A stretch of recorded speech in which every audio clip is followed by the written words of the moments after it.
If you're currently using a shampoo snap and would like to move around the toolbar, which is actually floating at the top here of your Windows screen, then I'm going to show you how to move this around, because there's a feature that allows you to basically position it elsewhere, and I'm going to walk you through how easy it is to do so. So once you have the app open, just click the tray on your Windows taskbar on the lower right hand side and find the app and right click on that.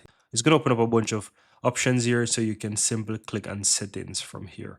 And once you're inside the settings, you want to go down to where it says toolbar, and guess what? You have the position here for toolbar position. So here you can move this to wherever.